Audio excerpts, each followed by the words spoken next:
hour and a half for it to travel up to close to 100,000 feet. I can't see it.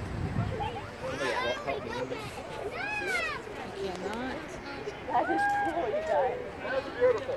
We have projections of where this is flying thanks to the Weather Service. Because this isn't anything new.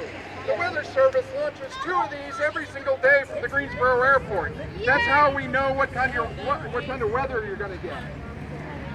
So about 1,400 of these are launched every week in the U.S. by the Weather Service.